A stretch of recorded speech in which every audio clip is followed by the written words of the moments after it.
in that furnace with them. He brought them through. But they still were thrown into the furnace. And so we have to remember, God will be with us, and He loves us, and He will deliver us according to His plans and purpose. But He calls upon us to do our part, even as we must do our part within the church, to do the spiritual giftedness things that He's called us to do, to make a difference in the body of Christ here. So you think about Joseph. In Joseph's situation, you're talking about a warning through Pharaoh, through which Joseph was going to then give direction as God blessed. They had to store enough to feed an entire country. Now, Noah had to feed a family and animals. Joseph and those people had to feed an entire country, including the livestock. They had to not only eat in those next 7 years, but they had to save enough enough produce for the next 7 years, enough wheat or whatever it was they were growing spelled for the next 7 years. Some people would say, well, I cannot afford to do this preparation work. Now, I don't want to hurt anybody's feelings today. I don't get paid extra for hurting anybody's feelings. But I must tell you, I expect that with the exception of very few homes, you have cell phones, you have cable, you have internet service, you have all kinds of things that are literally costing hundreds of dollars. You probably go out to eat some and that sort of thing. I could help you find enough money without even getting rid of all of it to be able to build up stores of the same kinds of things that you already eat today. Now, why would I do that? Well, I want you to get the same kinds of things you eat today, not frozen things, but things that you normally eat as a family. Because if you go out and get a bunch of survival food, you let it sit there for 20 years, what are you going to do with it? Chunk it? But if you store extra of the things you normally eat, all you have to do is watch the timing on the labels and continue to feed your family and do those things. And by buying it in bulk and that sort of thing, you're actually going to save money. So, can we tighten things up a little bit like Joseph did in Egypt? Can we cut back some to make sure that we take care of what is coming next? Proverbs 6:6 gives us an inspiration. The ant, right? What's that ant doing?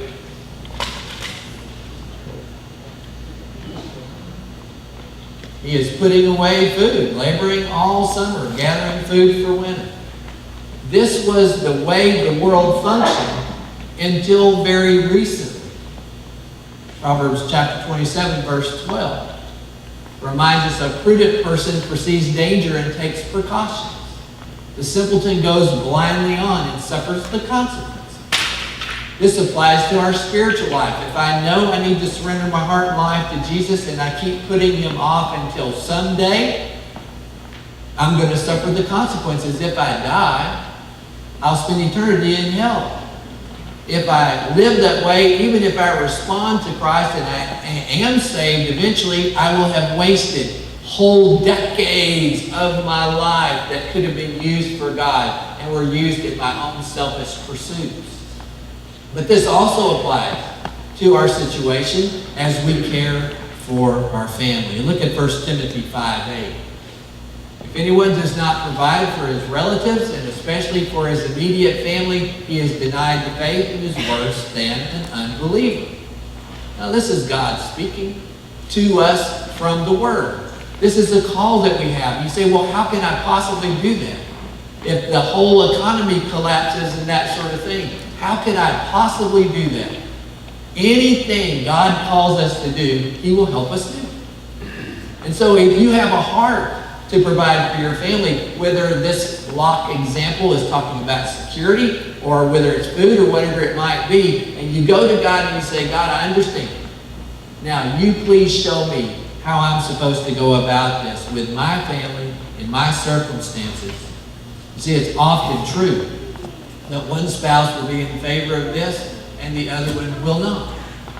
And it's really just a signal to us that we're not on the same page together anyway.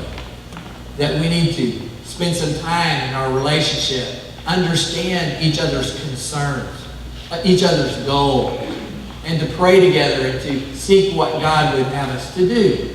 And so really that apparent conflict sometimes just causes us to realize that we have an opportunity to come to know and to understand each other better as we walk with the Lord in this situation.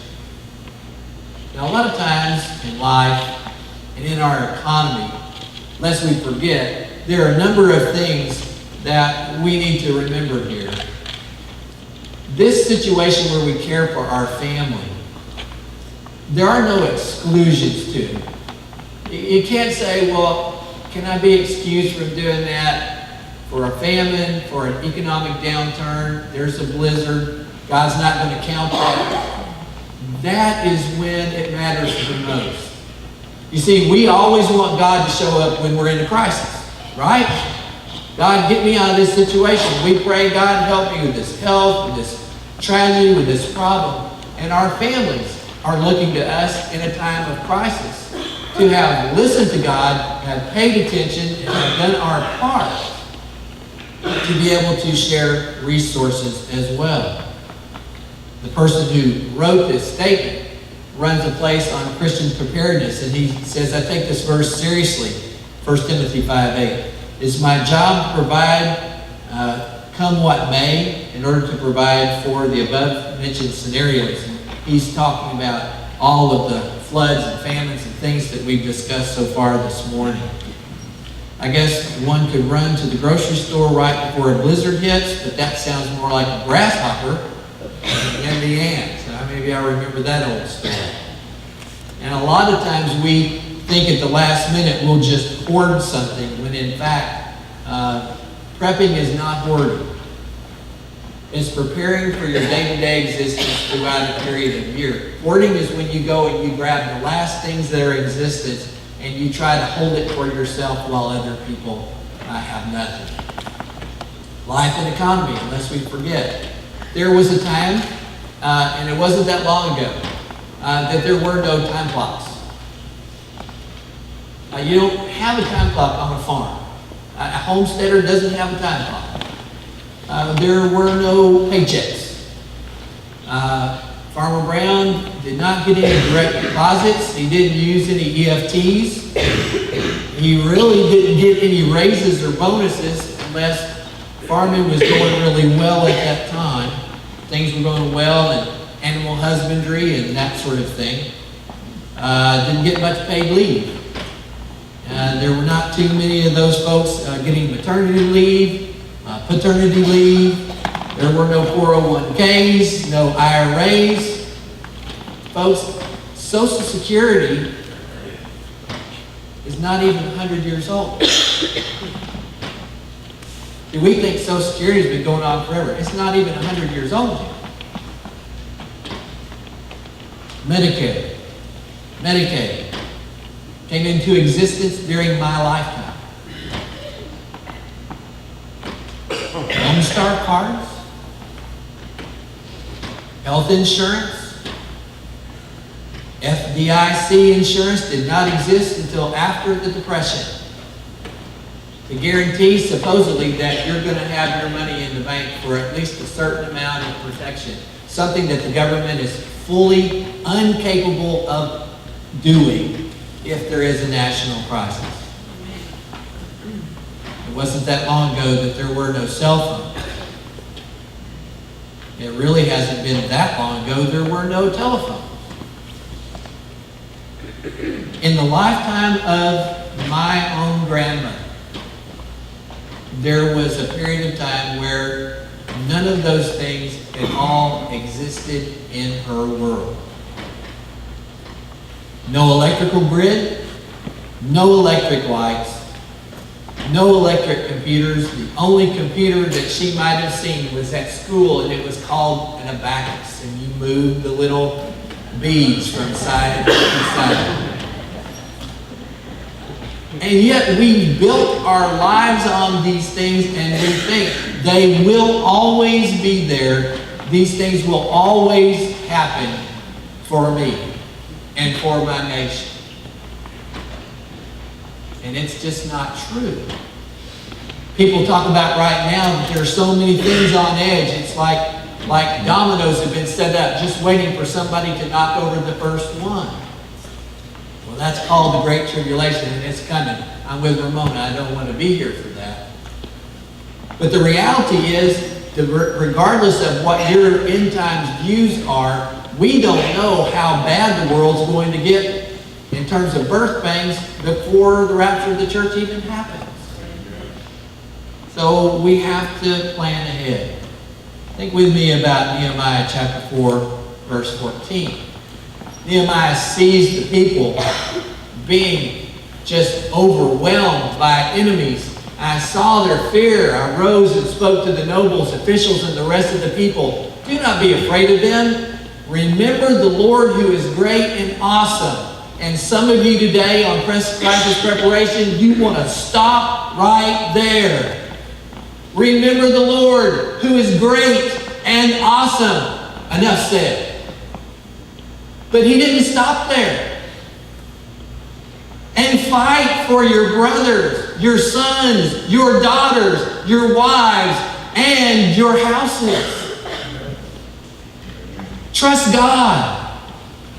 Do what you're called to do, to provide. We're called to do both. Some people want to live their lives as if there is no God to remember who is great and awesome. They just want to fight for their sons, their daughters, their wives, their houses. A lot of them just want to fight. They don't acknowledge God. Some of us want to acknowledge God, but God's just going to take care of it. You see what Nehemiah is sharing with us? We as Christians cannot prep and just ignore God.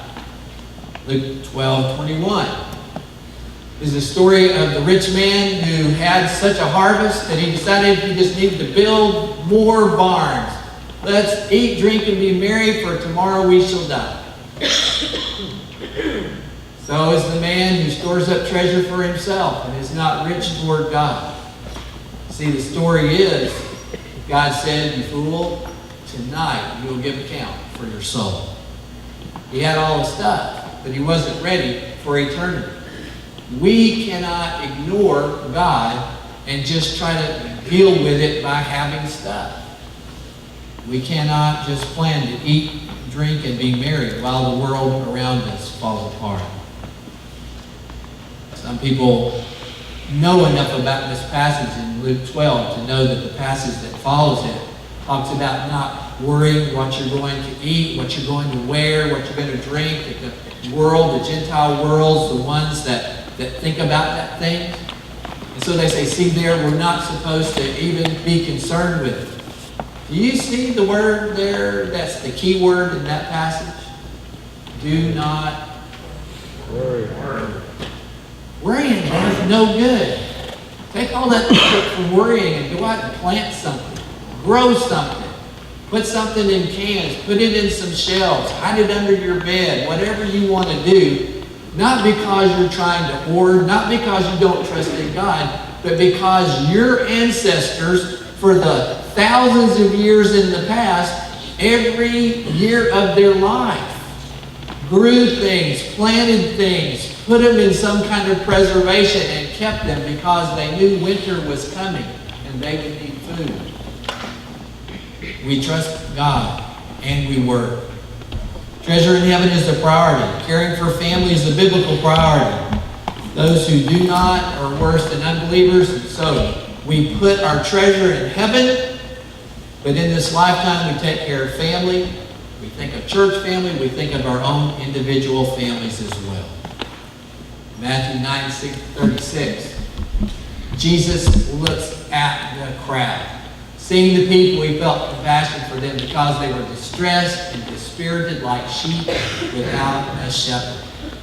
While we are doing these kinds of things to make preparation, We do it as people who are anticipating the opportunity to share Jesus with the world. Because when Jesus looks at the world, he sees the world distressed. Is the world distressed today?